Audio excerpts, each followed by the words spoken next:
American activists' explosive report ignites fury over Nigeria's Christian genocide. Here I stand, says ex-mayor Mike Arnold. In a riveting showdown at the Abuja Hilton on October 14th, former Texas Mayor Mike Arnold unleashed a blistering indictment of Nigeria's spiraling violence, declaring it a calculated, current, and long-running genocide against Christian communities and other religious minorities in the North and Middle Belt. Delivered before journalists, security officials, and influencers, including his controversial host Reno Omokri, the 10-section report, drawn from 15 trips and over 80 hours of survivor footage, has fractured alliances, sparked viral outrage, and drawn rebukes from U.S. Senator Ted Cruz to Nigerian clerics. Arnold, founder of Africa Arise International and a self-proclaimed lover of Nigeria since his 2010 arrival, framed his testimony as a divine mandate. I come only to give, serve, and stand with the people and nation I dearly love as my second home. Invited by National Security Advisor Nuhu Ribadu and Omokri, he insisted his mission was uncoerced, with no U.S. government ties, though briefed to figures like Cruz, Reppers Chip Roy, and the State Department. Yet the event devolved into chaos when Omokri spun Arnold's words as debunking genocide claims, prompting Arnold's swift retort. Sleazy Omokri, a pathological liar, will go down in history as the Joseph Goebbels of the Nigerian Christian genocide. The fallout has supercharged discourse, with Dr. Nigeria genocide amassing over 500,000 views in days. Supporters hail Arnold as a truth-teller. Detractors brand him a CIA puppet, eyeing Nigeria's minerals. Arnold evoked a 2010 Nigeria of rising prosperity and religious tolerance, where attacks were rare and sparked national outrage, and IDPs were effectively zero. Today, Arnold estimates over 4 million displaced, vastly Christian, languishing in hidden camps, dismissed as criminals or vagrants. The International Organization for Migration pegs it at 2.3 million, but Arnold's fieldwork in sites like Borno's Ngoshe, a post-apocalyptic wasteland after 2025 assaults, suggests undercounts.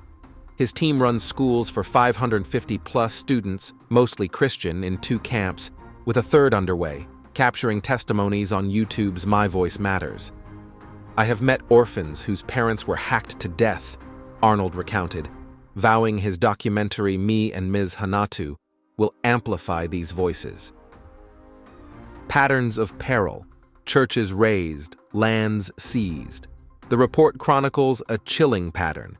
Thousands of churches destroyed while mosques stand untouched, Christian homes torched, jihadists resettled on captured terrain, authorities excusing attacks.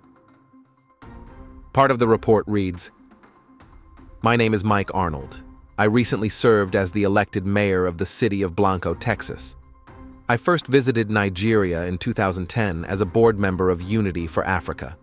Since then, I have made 15 trips to Nigeria, including 6 extended investigative missions since 2019.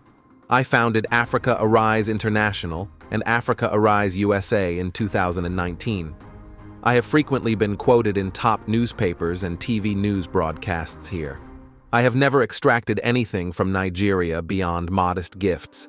My closest and most trusted friends are native Nigerians. I come only to give, serve, and stand with the people and nation I dearly love as my second home. I was personally invited here today by National Security Advisor Nuhu Ribadu and influencer Reno Omokri. The sole stated, written charge given to me for this trip is simply to meet certain key people and then declare the truth. I know what's at stake and take this very seriously. While my plane ticket and accommodations have been paid for, I have not asked for, been offered, nor received any compensation or promise of compensation for this. Neither am I connected in any way or compensated by the U.S. government. I am here independently, and this statement is made without coercion or inducement of any kind. I also note that numerous top U.S. officials have been briefed and are personally aware of my being here, the purpose of my trip, my specific itinerary, and expected return date. At their request, I am providing updates as to my status.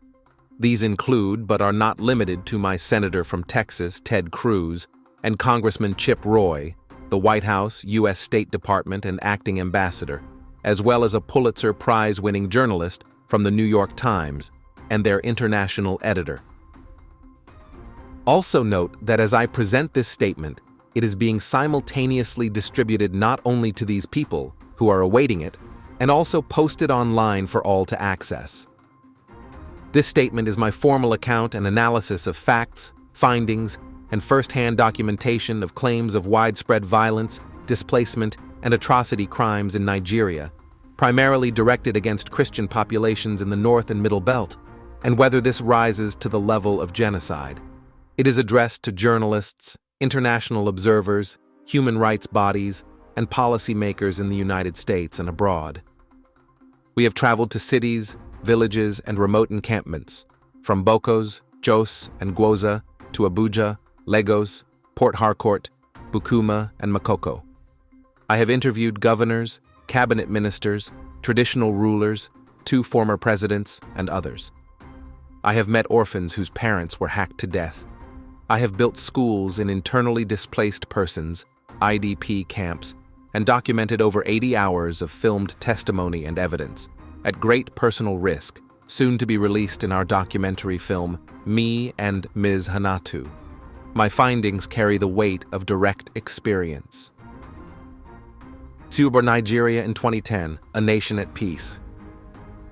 In 2010, Nigeria was a beacon of rising prosperity and religious tolerance, often cited as the only country where radical Islam was being pushed back. Attacks were rare and sparked national outrage.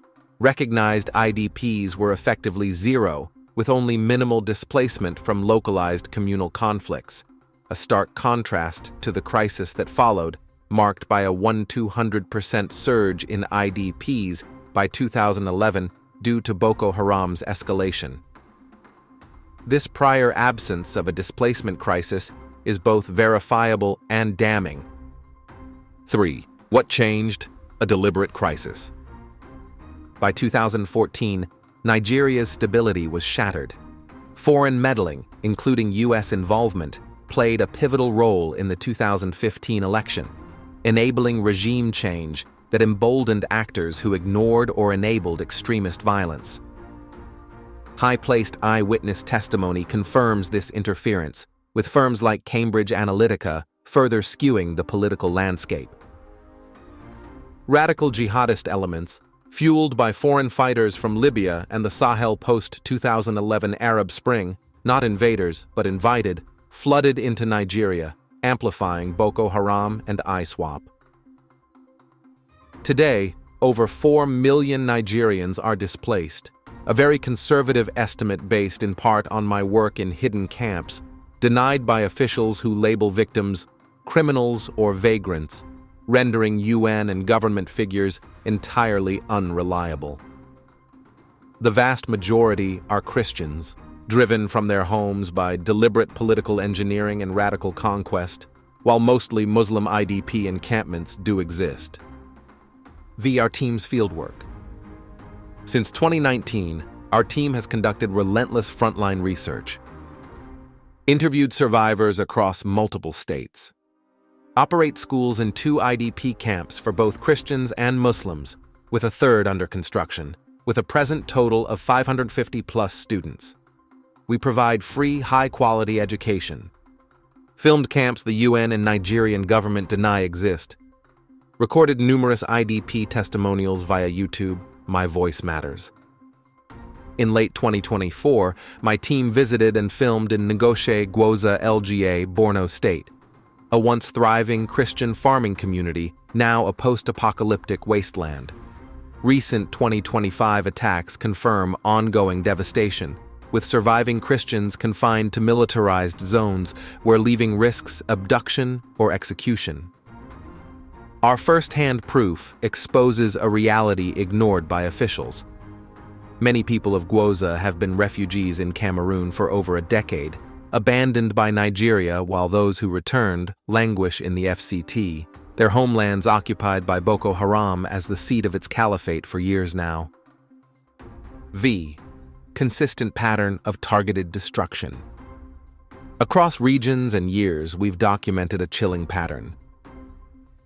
Churches destroyed. Mosques left untouched.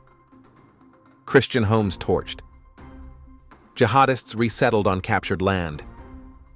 Authorities deny or excuse the attacks.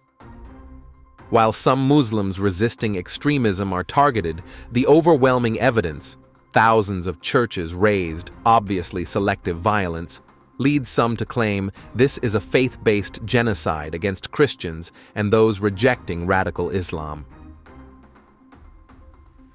VI.